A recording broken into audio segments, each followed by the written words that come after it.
Being a leader, business and military, where do I position myself to be most effective? How effective is Washington coming here? He wants to show himself to the troops and raise morale. If he's lost, the revolution's over. The head of the Queen's Rangers literally got him on his sights across the river, right in front of us. He couldn't pull the trigger. He felt it was dishonorable by the rules of battle. The head of the Queen's Rangers could have ended the Revolutionary War right here at the Chad's house. Are there times in business where our competition exposes a fatal flaw?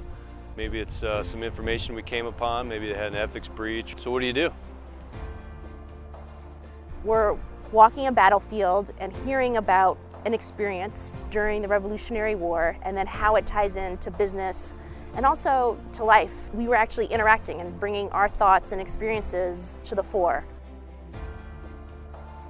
They're going to march right past us and they're going to hit the dust. They had been trained to hit the ground and fix their bayonets. Stand up, which takes some courage at this point, takes some leadership from the British officers, and assault into the American lines behind us.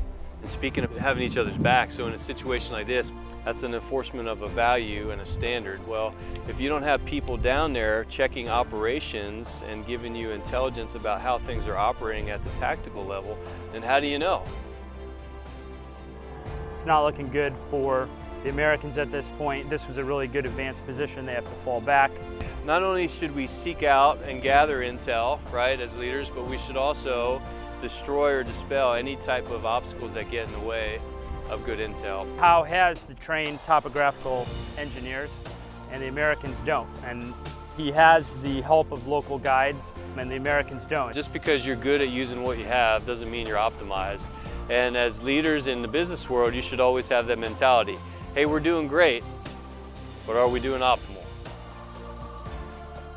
How to lead your soldiers, how to lead subordinates, the commonalities and the transferables that you can learn from history 200 plus years ago, 250 years ago to now is remarkable.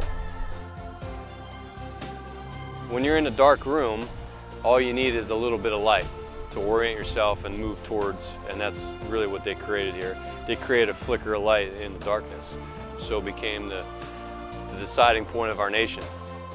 We've assembled an all-star team of West Point graduates, historians, and business professionals to help develop and inspire leaders and teams around the world. At the Battle of Brandywine Creek, our experts will strengthen your leadership team with lessons from our nation's earliest war heroes.